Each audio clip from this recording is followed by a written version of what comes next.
itu, tahun 2020, angin sawah masih membawa bau tanah basah dan asap kayu bakar. Di teras rumah berdinding anyaman bambu, Sari memeluk Mas Joko erat-erat. Lampu minyak kecil di sudut ruangan membuat bayangan mereka menari-nari di dinding. Sari baru berusia 24 tahun, kulitnya sawo matang mulus, matanya bening, rambutnya panjang tergerai. Orang-orang kampung bilang dia cantik sekali, mirip artis sinetron yang lagi naik daun. "Kamu yakin mau pergi, Ri?"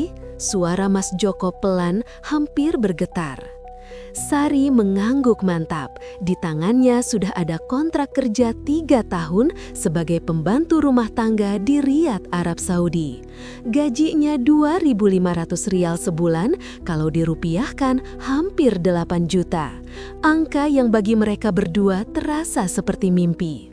Rumah mereka masih beratap seng bocor, motor butut sering mogok, dan ibu Mas Joko masih sakit-sakitan.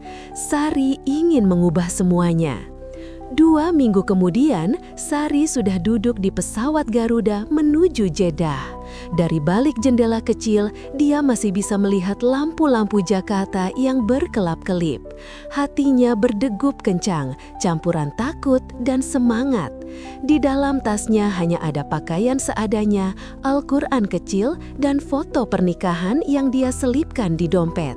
Sesampainya di Bandara King Khalid, udara langsung berbeda. Panas kering menyengat kulit, bau parfum oud tercium di mana-mana. Sari langsung dijemput mobil hitam mengkilap, sopirnya orang Pakistan yang tak banyak bicara.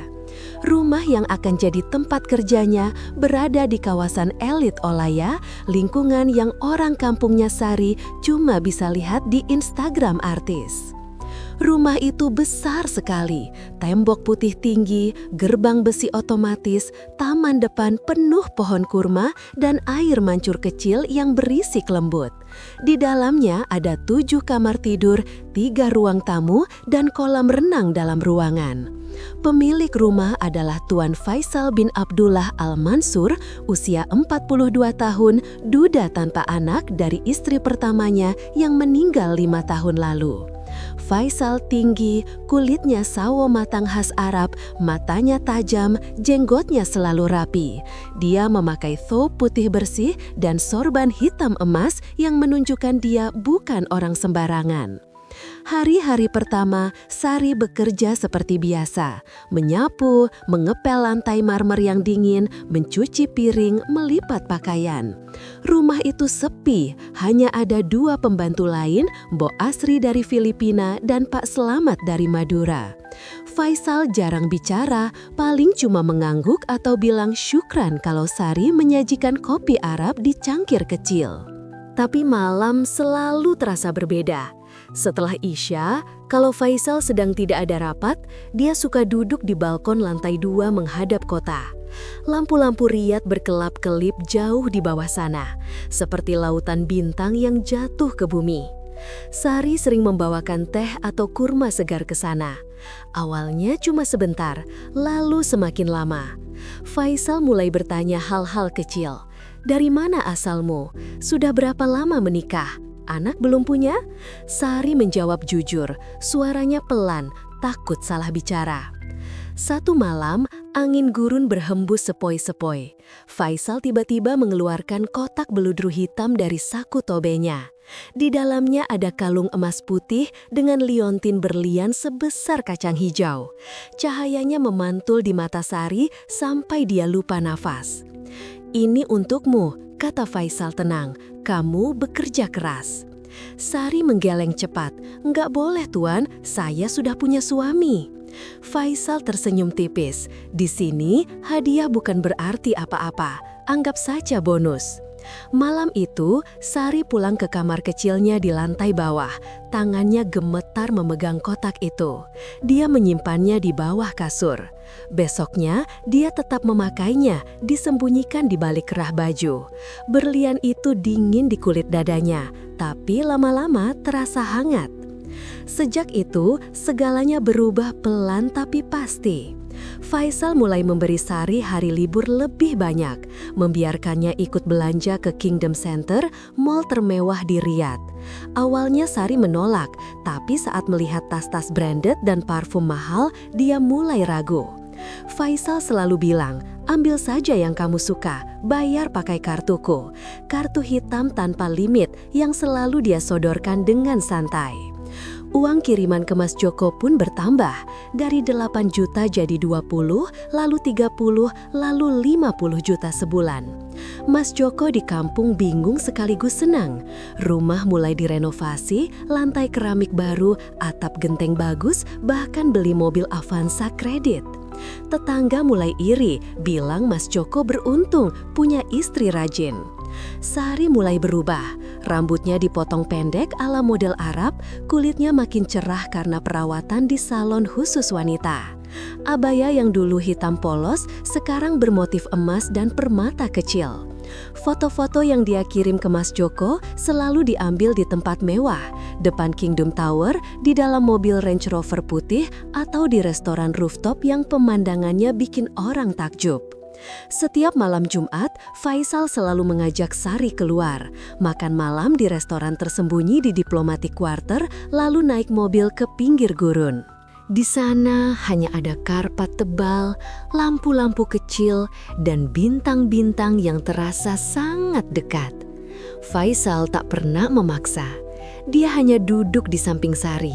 Tangannya kadang menyentuh pundak, kadang memegang tangan. Bau parfumnya mahal sekali, campuran oud dan rempah yang membuat kepala Sari pening. Sari tahu ini salah. Setiap habis dari gurun, dia selalu menangis di kamar mandi. Tapi setiap kali Faisal tersenyum atau memberi hadiah baru, hatinya luluh lagi.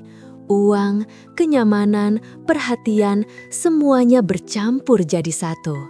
Mas Joko di kampung terasa semakin jauh, seperti orang di foto yang mulai pudar warnanya. 6 bulan kemudian, Faisal membawa Sari ke apartemen baru di lantai 48, sebuah menara kaca di King Fahad Road. Apartemen itu atas nama Sari, luas, 2 kamar, balkon besar menghadap seluruh kota Riyadh. Furniturnya serba putih dan emas, ada jacuzzi di kamar mandi utama. Faisal bilang, ini rumahmu sekarang, kamu nggak perlu lagi tidur di kamar pembantu. Malam pertama di apartemen itu, Faisal datang membawa cincin kawin siri. Dia menggelar akad di ruang tamu, hanya disaksikan 2 orang kepercayaannya. Sari menangis tapi tetap mengangguk iya. Cincin itu besar, berlian pink langka yang harganya bisa beli 10 rumah di kampungnya. Sejak malam itu, Sari resmi jadi istri kelima Faisal, meski tak ada yang tahu kecuali mereka berdua dan Tuhan. Tubuh Sari mulai berubah lagi, payudara lebih penuh, perut mulai sedikit membuncit. Dokter pribadi yang datang ke apartemen bilang dia hamil 7 minggu. Faisal senang sekali. Dia langsung membelikan Sari perhiasan baru, tas Hermes Limited Edition, dan janji akan membawa Sari ke Paris begitu anaknya lahir. Sementara di kampung, Mas Joko masih menunggu kabar kapan istrinya pulang. Uang terus masuk, tapi telepon Sari semakin jarang. Kalau diangkat, suaranya selalu terdengar tergesa, seperti ada orang lain di sampingnya. Mas Joko mulai gelisah. Dia sering duduk di teras rumah baru mereka yang megah, memandang sawah gelap, merasa ada yang salah, tapi tak tahu apa. Di Riyadh, malam semakin larut. Lampu-lampu kota tetap berkelap-kelip, seperti berbisik bahwa cerita ini baru saja dimulai.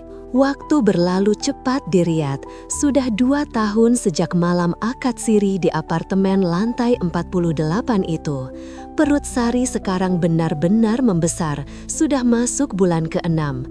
Dokter kandungan terbaik di Kingdom Hospital bilang bayinya laki-laki, sehat, dan beratnya sudah hampir 2 kilo. Faisal senang bukan main. Dia langsung memesan kamar bayi lengkap dengan tempat tidur berukir emas dan stroller merek Bugatti yang harganya ratusan juta. Sari sekarang jarang sekali keluar rumah tanpa pengawalan. Faisal takut ada yang mengenali wajah Sari dari foto-foto lama di Facebook kampung. Setiap hari ada mobil Mercedes G-Class hitam mengantar Sari ke salon khusus wanita, ke dokter, atau sekedar jalan-jalan ke Riyadh Season kalau lagi pengen suasana ramai. Abaya yang dipakai Sari sekarang bukan abaya biasa lagi. Bahannya sutra terbaik, bordir tangan dari Paris, dan di bagian dalam selalu ada lingerie mahal yang Faisal pilih sendiri. Uang yang masuk ke rekening Mas Joko di kampung semakin gila. Kadang sebulan bisa 100 juta lebih. Mas Joko sudah lunas kredit mobil, beli tanah sawah 2 hektar, dan mulai bangun rumah 2 lantai bergaya limasan yang bikin tetangga takjub. Orang-orang kampung sekarang memanggil Mas Joko Haji Joko, padahal dia belum pernah naik haji. Mereka semua yakin Sari kerja lembur keras di rumah orang kaya Arab. Tapi Mas Joko sendiri mulai gelisah. Tiap kali video call, Sari selalu buru-buru. Latar belakangnya kadang kamar hotel bintang 5, kadang balkon dengan pemandangan lampu kota yang terlalu mewah untuk rumah majikan biasa. Suara Sari juga berubah. Bahasanya lebih halus, ada aksen Arab kecil-kecil, dan sering memakai kata-kata seperti Habibi atau Insya Allah yang dulu nggak pernah keluar dari mulutnya. Yang paling bikin Mas Joko curiga adalah perut Sari yang gak kunjung kelihatan hamil padahal sudah 5 tahun menikah dan mereka dulu sering berusaha punya anak. Satu malam Mas Joko gak bisa tidur. Dia buka Instagram teman Sari yang juga TKW di Riyadh. Di story teman itu ada video pendek. Sari lagi belanja di butik abaya desainer, ketawa-ketawa sambil pegang tas Chanel baru, dan di belakangnya ada pria tinggi pakai tobe putih yang tangannya melingkar di pinggang Sari. Wajah pria itu buram, tapi Mas Joko langsung tahu itu bukan sopir atau bodyguard. Gerakan tangan itu terlalu intim. Malam itu juga Mas Joko mutuskan dia harus ke Arab. Pinjam uang tetangga 50 juta, gadai sertifikat tanah sawah, dan beli paket umroh termurah yang bisa dipakai masuk Saudi. Tiket pesawat, visa, semua diurus dalam seminggu. Ibu dan adik-adiknya nggak setuju, bilang terlalu nekat, tapi Mas Joko sudah keras kepala. Dia cuma bawa ransel kecil berisi pakaian ganti 3 setel, foto pernikahan, dan handphone jadul yang layarnya sudah retak. Penerbangan malam dari Jakarta ke Jeddah terasa sangat panjang. Mas Joko duduk di kursi paling belakang, dekat toilet. Bau pesawat dan orang-orang yang habis makan Indomie cap bikin dia mual. Di dalam kepala dia cuma mutar satu kalimat berulang-ulang. Kalau bener Sari selingkuh, aku harus lihat sendiri. Sesampai di Jeddah jam 3 pagi, Mas Joko langsung naik bus Sabco ke Riyadh. 6 jam perjalanan, padang pasir kuning di kanan kiri, matahari naik perlahan sampai panas menyengat meski kaca bus ber-AC. Sesekali dia buka WhatsApp Sari, ngetik pesan panjang, tapi selalu dihapus lagi. Dia takut kalau terlalu cepat bertanya, Sari bakal bohong lebih banyak. Riyadh menyambutnya dengan udara kering dan bau aspal panas. Mas Joko keluar dari terminal bus di Al-Bata, berdiri bengong di tengah orang-orang yang pakai thop putih dan sorban. Dia pakai sarung dan kemeja lengan pendek, langsung jadi pusat perhatian. Taksi online gak ada yang mau antar ke alamat apartemen Sari karena terlalu jauh dan takut polisi tanya visa. Akhirnya dia naik taksi biasa, bayar 200 rial hanya untuk sampai ke King Fahad Road. Menara kaca tempat Sari tinggal menjulang tinggi, lampu-lampunya menyala terang meski sudah jam 10 malam. Mas Joko berdiri di trotoar depan lobi, kakinya gemetar. Security bertanya dalam bahasa Arab, dia cuma bisa nunjukin foto Sari di handphone sambil bilang, "My wife." Security geleng-geleng, nggak boleh masuk. Mas Joko akhirnya duduk di pinggir jalan, nunggu sampai subuh, berharap Sari keluar atau ada yang bisa bantu. Pagi harinya keberuntungan datang. Seorang TKW asal Brebes yang kenal Sari lewat grup Facebook melihat Mas Joko duduk sendirian. Namanya Mbak Wulan. Dia langsung kasih nomor apartemen dan kode lift. "Hati-hati ya Mas, situasinya rumit," kata Mbak Wulan sambil melirik perutnya sendiri yang juga mulai membesar. Mas Joko naik lift sampai lantai 48. Koridor apartemen ber-AC dingin, karpet tebal, lampu temaram. Dia berdiri di depan pintu 4807, tangannya dingin sekali. 3 kali mengetuk, nggak ada jawaban. Dia ketuk lagi lebih keras. Pintu terbuka pelan. Sari berdiri di sana, memakai kimono sutra hitam tipis yang memperlihatkan lekuk tubuhnya dengan jelas. Perutnya sudah sangat bulat, rambutnya basah sehabis mandi, bau parfum mahal langsung menyelinap ke hidung Mas Joko. Wajah Sari langsung pucat, matanya membelalak, mulutnya terbuka tapi nggak ada suara yang keluar. Di belakang Sari, ruangan apartemen terlihat luas dan mewah sekali. Sofa kulit putih, TV sebesar dinding, meja makan penuh buah impor, dan di sudut ada foto besar Faisal pakai jas hitam tersenyum percaya diri. Di jari manis Sari, cincin kawin siri berlian pink itu berkilauan terang. Mas Joko cuma berdiri membeku. Dia nggak marah, nggak nangis, cuma kosong. Semua mimpi buruk yang dia bayangkan selama di pesawat ternyata jauh lebih buruk dari kenyataan. Sari akhirnya mundur selangkah, tangannya memegang perut. Dia tahu saat ini sudah nggak ada lagi tempat bersembunyi. Di dalam apartemen, suara langkah berat mulai terdengar dari kamar utama. Faisal bangun, tobe putihnya sedikit kusut. Matanya langsung tajam melihat ada orang asing di depan pintu. Udara di koridor tiba-tiba terasa sangat dingin. Mas Joko masih berdiri di ambang pintu. Ransel kecilnya melorot dari pundak, jatuh ke karpet tebal tanpa suara. Di luar jendela besar, matahari Riyadh sudah naik tinggi. Tapi di dalam apartemen mewah itu, dunia seolah-olah berhenti berputar. Sari menunduk, air matanya jatuh ke lantai marmer yang mengkilap. Dia tahu, mulai detik ini semua bakal berubah selamanya. Pintu apartemen masih terbuka lebar. Mas Joko berdiri di ambang seperti patung. Matanya hanya terpaku pada perut buncit Sari dan kilauan cincin berlian pink di jari manisnya. Bau parfum mahal bercampur bau sabun mewah masih menyelimuti udara. Faisal muncul dari belakang Sari. Toba putihnya baru diganti yang bersih, rambut masih agak basah. Tingginya hampir 190 cm, bahunya lebar, membuat Mas Joko yang hanya 168 cm terlihat kecil sekali di depannya. Faisal mengangkat dagu sedikit, menatap Mas Joko dari atas ke bawah. Matanya dingin, seperti orang yang sudah terbiasa menyelesaikan masalah dengan uang atau kekuasaan. Dia mengeluarkan handphone dari saku, mengetik cepat. Kurang dari 3 menit, 2 bodyguard berbadan besar sudah muncul dari lift. Mereka pakai jas hitam ketat, kacamata hitam, dan earpiece. Satu gerakan tangan Faisal, mereka langsung berdiri di belakang Mas Joko, siap menyeret kalau perlu. Sari tetap berdiri memegang perutnya, air mata mengalir tanpa suara. Dia tahu kalau bergerak salah sedikit, situasi bisa meledak. Faisal akhirnya melangkah maju, berdiri di depan Mas Joko. Jarak mereka cuma 1 meter. Aroma aut dan tembakau mahal dari tubuh Faisal terasa semakin kuat. Mas Joko nggak mundur, meski kakinya gemetar, dia tetap menatap lurus ke mata Faisal. Di dalam kepalanya berputar ribuan pikiran.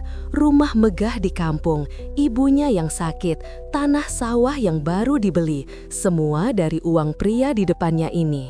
Tapi harga dirinya sebagai suami, sebagai laki-laki Jawa, terasa lebih berat daripada semua itu. Faisal mengeluarkan dompet kulit buaya dari saku belakang. Di dalamnya ada tumpukan kartu kredit hitam dan cek kosong. Dia menulis angka dengan pulpen emas, merobek satu lembar, lalu menyodorkannya ke Mas Joko. Angkanya membuat Mas Joko menahan napas. 500 miliar rupiah. Jumlah yang cukup buat beli separuh kampungnya. Sari menggeleng pelan tapi nggak berani bicara. Matanya memohon agar Mas Joko mengambil cek itu dan pergi. Tapi Mas Joko cuma menatap cek itu beberapa detik lalu mengangkat wajahnya lagi. Dia nggak ambil. Dia malah mengeluarkan handphone jadulnya, menyalakan rekam video.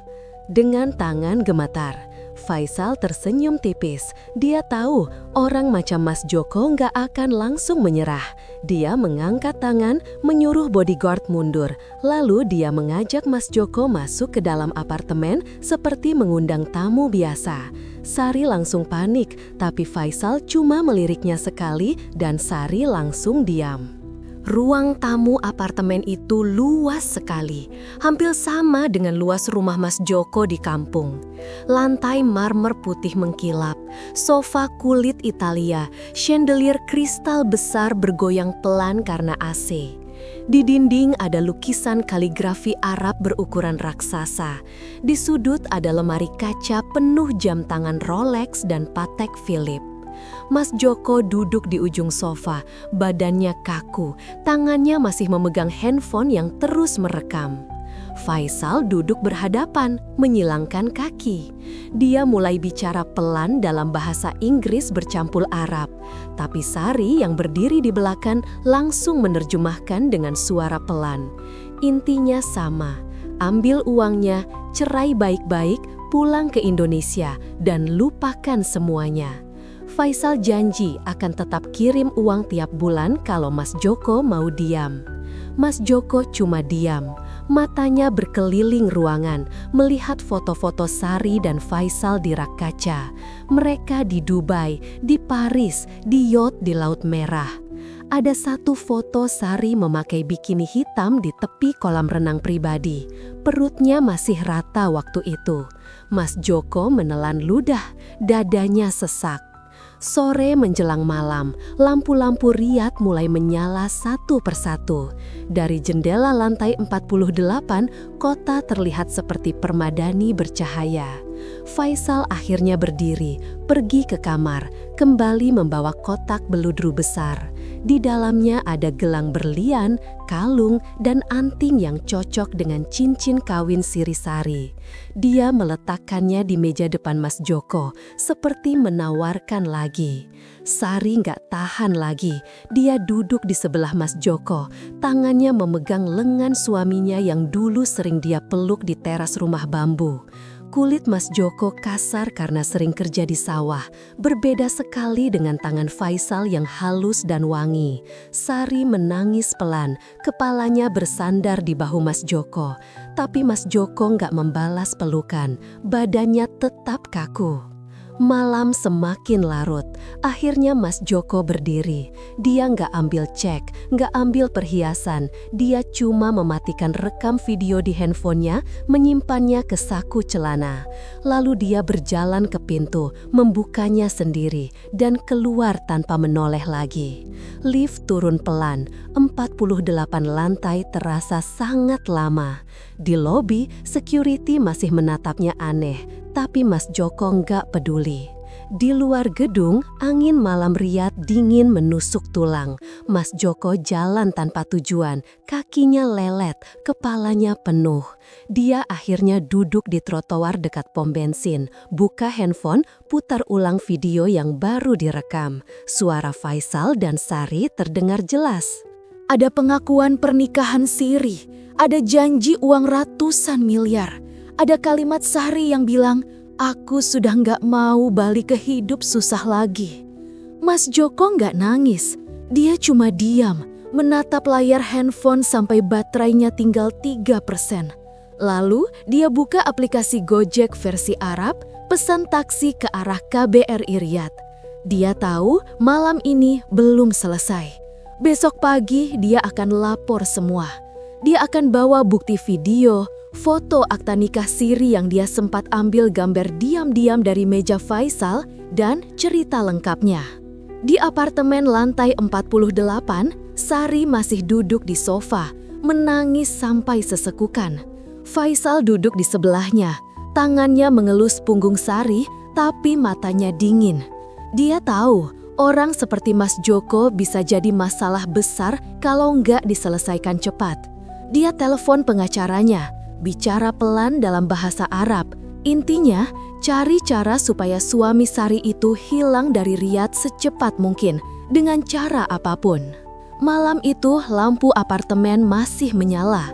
Di luar, Mas Joko duduk di taksi yang melaju ke KBRI. Tangannya memegang handphone erat-erat. Di dalam dadanya ada dua perang besar, antara harga diri dan godaan harta, antara cinta yang sudah mati dan dendam yang baru lahir. Riyadh tetap berkilauan seperti biasa, seolah-olah nggak peduli dengan cerita kecil yang sedang menghancurkan 3 nyawa manusia di salah satu menara kacanya. Pagi di Riyadh terasa lebih panas dari biasanya. Matahari baru muncul di ufuk timur, tapi udara sudah kering dan berdebu. Mas Joko berdiri di depan gerbang Kedutaan Besar Republik Indonesia, Jalan Jakarta, kawasan Diplomatic Quarter. Baju koko yang dipakainya sudah lecek dan bau keringat setelah semalaman naik taksi keliling kota. Tas ransel kecilnya masih digendong di satu bahu, tapi di dalam saku celana, handphone jadul itu terasa lebih berat daripada apapun. Petugas KBRI yang membukakan pintu pagi itu langsung tahu ada yang salah. Wajah Mas Joko pucat, matanya merah, bibirnya kering. Dia langsung dibawa masuk ke ruang konsuler. Di sana, seorang staf perempuan bernama Bu Rina mendengarkan cerita Mas Joko dari awal sampai akhir tanpa memotong. Mas Joko buka galeri handphone, tunjukkan video rekaman semalam, foto akta nikah siri, foto Sari hamil besar, sampai foto cek 500 miliar yang ditolaknya. Bu Rina menahan napas beberapa kali. Setelah 2 jam, keputusan diambil. KBRI akan bantu lapor ke pihak berwenang Saudi karena Faisal melanggar hukum syariah berat, menikah siri tanpa izin istri-istri resminya. Dia ternyata sudah punya 4 istri resmi di Jeddah dan Dammam, dan membuat TKW Indonesia hamil di luar nikah resmi. Hukuman untuk warga Saudi kaya sekalipun bisa penjara 7-10 tahun ditambah denda miliaran rial. Kalau terbukti memaksa atau menipu, hartanya bisa disita sebagian oleh negara. Sore harinya, polisi syariah Saudi yang disebut Hay'ah datang ke KBRI mengambil salinan bukti. Mereka pakai mobil putih Toyota besar, jenggot panjang, sorban putih. Mas Joko diminta tetap tinggal di Wisma KBRI sampai proses selesai demi keselamatan. Di lantai 48 menara kaca, suasana sudah seperti perang. Faisal dapat kabar dari pengacaranya jam 10 pagi. Wajahnya langsung berubah. Dia tahu kalau sampai kasus ini masuk pengadilan syariah, reputasinya hancur, bisnis minyaknya bisa dicabut lisensi, dan keluarga kerajaan yang selama ini melindunginya akan menjauh. Dia langsung telepon orang-orangnya, minta bandara ditutup untuk Mas Joko, minta hotel-hotel diawasi, bahkan minta agar Mas Joko hilang kalau perlu. Sari duduk di sofa putih, perutnya sakit karena kontraksi palsu akibat stres. Dia menangus sampai sesak, memohon Faisal jangan lakukan hal bodoh. Tapi Faisal sudah panik. Dia suruh Sari packing barang penting, siap-siap kabur ke Bahrain malam ini lewat jalan darat. Jet pribadinya sudah tidak aman karena KBRI bisa minta larangan terbang. Malam itu, jam 10, 3 mobil hitam keluar dari basement menara. Faisal, Sari, 2 bodyguard, dan seorang supir menuju perbatasan Bahrain lewat jalan tol Gurun. Sari duduk di kursi belakang Mercedes, tangannya memegang perut, wajahnya pucat pasi. Di luar jendela, lampu-lampu riad perlahan mengecil, digantikan kegelapan gurun yang hanya diterangi lampu mobil. Di saat yang sama, Mas Joko duduk di ruang kecil KBRI sambil minum kopi pahit. Petugas memberi kabar terbaru, polisi syariah sudah keluarkan surat penangkapan untuk Faisal, rumah dan apartemennya digerebek malam ini juga. Mas Joko cuma mengangguk. Dia nggak senang, nggak lega, cuma kosong. 3 jam perjalanan gurun, mobil Faisal hampir sampai perbatasan. Tiba-tiba lampu merah biru menyala di belakang. 4 mobil polisi Hayah memotong jalan. Faisal suruh supir ngebut, tapi jalan ditutup beton. Mobil terpaksa berhenti. Pintu dibuka paksa, Faisal ditarik keluar, tangannya diborgol. Sari menjerit sampai hampir pingsan. 2 polisi wanita langsung bawa Sari ke mobil terpisah karena dia hamil besar dan hampir melahirkan. Faisal masih sempat berteriak minta telepon pengacara, tapi polisi cuma diam. Dia dibawa ke penjara khusus orang kaya di Riyadh Utara, selnya tetap ber-AC dan ada TV, tapi tetap penjara. Malam itu juga, rekening-rekeningnya dibekukan, villa-villanya disegel, jet pribadinya dilarang terbang. Sari dibawa ke rumah sakit pemerintah khusus wanita. Dokter bilang kontraksinya sudah nyata, air ketuban mulai pecah. Jam 2 pagi, setelah operasi sesar darurat, bayi laki-laki lahir. Berat 3,2 kg, kulitnya sawo matang campuran Indonesia Arab, matanya besar seperti Faisal, hidungnya mancung seperti Sari. Sari cuma sempat lihat anaknya sebentar sebelum bayi itu dibawa ke ruang inkubator karena kuning. Pagi harinya, Mas Joko diizinkan menjenguk Sari di rumah sakit. Dia pakai baju kurta putih yang dikasih KBRI, rambutnya sudah dicukur rapi. Sari terbaring di ranjang, wajahnya lemah, infus di tangan. Bayi tidur di boks kaca sebelahnya.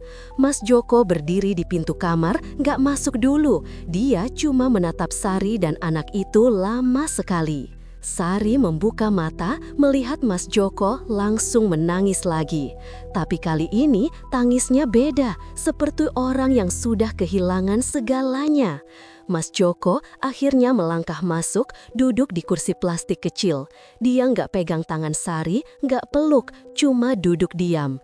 Di antara mereka hanya ada suara monitor jantung bayi yang bip-bip pelan. Hari-hari berikutnya berlalu cepat. Faisal tetap di penjara. Pengacaranya berusaha nego, tapi keluarga kerajaan sudah menjauh. Bisnisnya mulai jatuh. Sari dipulangkan ke Wisma KBRI setelah sembuh, bayinya ikut. Mas Joko setiap hari datang, ganti popok, susu formula, bawa bayi jalan-jalan di taman belakang KBRI. Dia nggak pernah tanya ini anak siapa. Dia cuma lakukan apa yang harus dilakukan. 2 minggu kemudian, keputusan pengadilan syariah keluar. Faisal dijatuhi hukuman 8 tahun penjara dan denda 120 juta rial. Sebagian hartanya disita untuk bayar denda dan ganti rugi kepada Sari dan Mas Joko. Jumlah yang masuk ke rekening Mas Joko 27 miliar rupiah. Uang damai resmi dari keluarga Faisal supaya kasus nggak naik ke media internasional. Sari menatap angka itu di handphone petugas KBRI lalu menatap Mas Joko. Dia tahu Mas Joko bisa ambil uang itu dan pergi selamanya. Tapi Mas Joko cuma bilang pelan, meski tanpa suara dalam cerita ini, dia akan bawa Sari dan bayinya pulang ke kampung. Bukan karena masih cinta, tapi karena itulah yang harus dilakukan seorang laki-laki Jawa. Tanggal kepulangan tiba. Sari memakai abaya hitam polos, gak ada perhiasan lagi. Semua berlian dan tas branded sudah disita negara.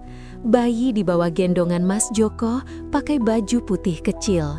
Mereka naik pesawat Garuda kelas ekonomi, kursi paling belakang. Sari duduk di dekat jendela, Mas Joko di tengah. Bayi tidur di pangkuannya sepanjang penerbangan. Saat pesawat mendarat di Soekarno-Hatta, Sari menarik nafas panjang. Udara Jakarta lembab dan bau tanah. Di luar bandara, ibu Mas Joko dan adik-adiknya sudah menunggu dengan spanduk kecil, "Selamat datang Sari dan cucu." Sari menangis lagi, tapi kali ini air matanya terasa lebih ringan.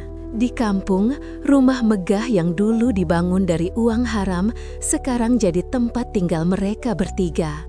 Mas Joko tetap kerja di sawah setiap pagi, Sari urus anak dan rumah. Orang kampung tahu cerita buruknya, tapi mereka pilih diam. Anak itu diberi nama Ahmad Joko Pratama, dipanggil Joko Kecil. Malam-malam, kalau bulan purnama, Mas Joko sering duduk di teras, memandang sawah yang gelap. Di dalam rumah, suara bayi nangis pelan, lalu terdiam lagi setelah Sari gendong. Harta 27 miliar tetap utuh di bank, nggak pernah disentuh selain untuk biaya sekolah Joko Kecil nanti. Riyadh tetap berkilauan ribuan kilometer di sana, tapi cahaya itu sudah nggak lagi memanggil siapa-siapa dari kampung kecil di Jawa Tengah. Pesawat mendarat di Soekarno-Hatta pukul 7 pagi. Udara Jakarta lembab dan bau asap knalpot langsung menyambut begitu pintu kabin terbuka. Sari turun dari pesawat dengan langkah pelan, abaya hitam polosnya sudah diganti baju kurung sederhana warna abu-abu yang diberikan KBRI. Rambutnya diikat kuncir kuda, wajahnya tanpa bedak, hanya bekas operasi sesar yang masih terasa nyeri di perut bawah. Mas Joko berjalan di depan, menggendong Ahmad Joko Pratama, bayi yang baru berusia 3 minggu, dengan kain gendongan batik yang dibeli di Bandara Jeddah. Di pintu kedatangan, keluarga Mas Joko sudah menunggu. Ibu Mas Joko langsung menangis melihat cucu pertamanya. Adik-adik Mas Joko berebut gendong bayi. Sari hanya berdiri di belakang, tangannya memegang troli koper kecil, mata menunduk. Orang-orang yang lewat di bandara melirik, ada yang bisik-bisik, ada yang foto diam-diam. Berita tentang TKW hamil anak majikan Arab sudah bocor ke media online lokal 2 hari sebelumnya. Perjalanan dari Jakarta ke kampung memakan waktu hampir 6 jam. Mereka naik mobil sewaan Hi-Ace, bayi tidur sepanjang jalan. Sari duduk paling belakang sendirian, menatap sawah hijau yang mulai terlihat setelah keluar tol Cipali. Bau tanah basah, suara kodok malam, dan angin yang masuk lewat kaca terbuka membuat dadanya sesak. 5 tahun lalu, dia pergi dari tempat ini dengan mimpi mengubah nasib. Sekarang, dia pulang dengan luka yang tak terlihat dan anak yang bukan darah daging suaminya. Rumah megah bergaya limasan yang dulu dibangun dengan kiriman uang dari Riyadh sudah berdiri kokoh di tengah kampung. Dinding bata merah, genteng pres, pagar besi tinggi, dan garasi cukup untuk 3 mobil. Tetangga-tetangga sudah berkumpul di depan rumah sejak sore, pura-pura bantu bongkar barang, padahal ingin lihat Sari dan bayinya dari dekat. Malam pertama di rumah terasa sangat sunyi. Mas Joko tidur di ruang tamu, kasur lipat di lantai. Sari tidur di kamar utama bersama bayi. Lampu kamar dimatikan, hanya lampu tidur kecil warna kuning menyala. Sari menyusui Ahmad Joko dengan susu formula, tangannya gemetar setiap kali bayi itu menangis. Dia takut suara tangisan sampai ke ruang tamu. Dia tahu Mas Joko belum tidur, dia bisa dengar suara batuk pelan dan langkah kaki di teras. Hari-hari pertama berlalu dengan canggung. Pagi-pagi Mas Joko tetap berangkat ke sawah, pakai sarung dan kaos oblong seperti dulu. Pulang sore, mandi di sumur belakang, lalu duduk di teras sambil merokok. Sari urus rumah, masak nasi, goreng tempe, cuci popok. Ibu Mas Joko bantu banyak, tapi sering diam-diam menangis di dapur. Orang kampung datang silih berganti, bawa beras, bawa telur, bawa kue, tapi mata mereka penuh tanya yang tak pernah diucapkan. 1 bulan berlalu, Ahmad Joko mulai gemuk, pipinya montok, matanya semakin besar dan tajam, mirip Faisal. Setiap kali Sari lihat mata itu, dia ingat malam-malam di apartemen lantai 48, ingat tangan Faisal yang dulu memegang perutnya. Dadanya sesak lagi. Suatu malam hujan deras, listrik mati, rumah gelap gulita. Ahmad Joko menangis kencang. Sari bangun, nyalakan lilin, gendong bayi, tapi tangisnya tak berhenti. Mas Joko masuk kamar tanpa ketuk pintu, ambil bayi dari gendongan Sari, lalu gendong dengan satu tangan sambil tepuk-tepuk punggung kecil itu. Dalam 5 menit, Ahmad Joko diam dan tidur lagi. Sari berdiri di samping, menangis tanpa suara. Mas Joko meletakkan bayi kembali di box, lalu keluar kamar tanpa menoleh. Sejak malam itu, pola perlahan berubah. Mas Joko mulai masuk kamar kalau bayi menangis tengah malam. Dia belajar ganti popok, belajar buat susu, belajar mandikan Ahmad Joko di ember plastik. Sari cuma bantu dari samping, takut terlalu dekat. Uang 27 miliar di bank tetap nggak disentuh. Mas Joko cuma ambil secukupnya untuk beli beras, beli susu, beli obat ibunya. 3 bulan kemudian, kampung mulai lupa. Gosip meredah, orang-orang kembali sibuk dengan sawah dan ternak. Ahmad Joko sudah bisa tengkurap, ketawa kalau digelitiki, wajahnya semakin jelas campuran. Kulit sawo matang Sari, mata besar Faisal, senyum Mas Joko.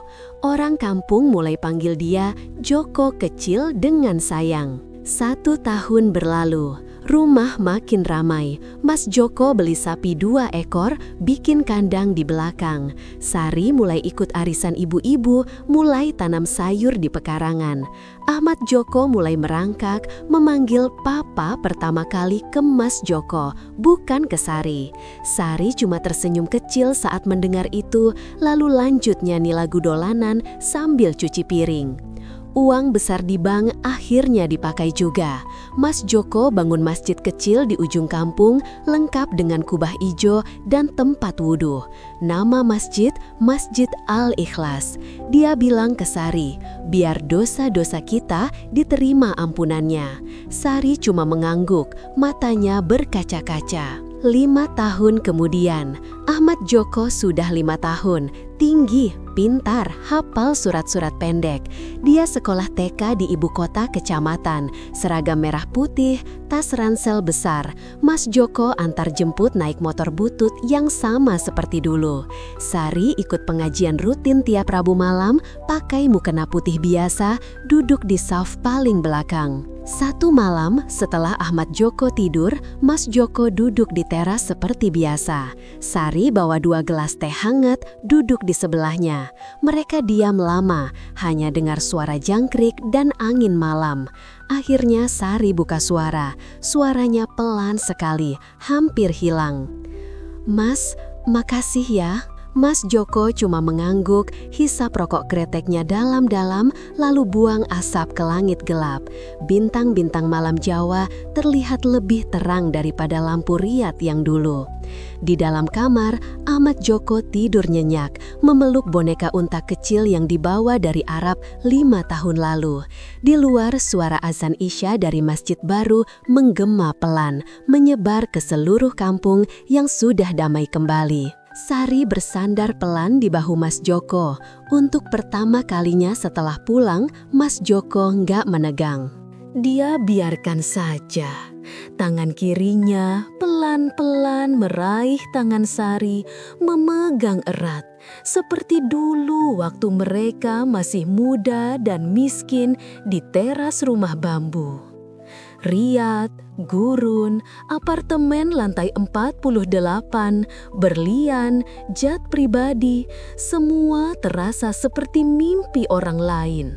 Yang nyata sekarang hanya rumah limasan ini, sawah hijau, masjid kecil, dan 3 orang yang saling memaafkan tanpa perlu banyak kata. Hujan mulai turun lagi, gerimis kecil yang bikin tanah jadi bau semerbak. Mas Joko dan Sari tetap duduk di teras, tangan mereka saling genggam, menatap malam yang tenang. Luka memang tak pernah benar-benar hilang, tapi waktu dan keikhlasan ternyata bisa menumbuhkan bunga baru di atas tanah yang pernah terbakar. Di kampung kecil itu, hidup kembali mengalir biasa saja, seperti sungai yang pernah keruh, tapi akhirnya kembali jernih.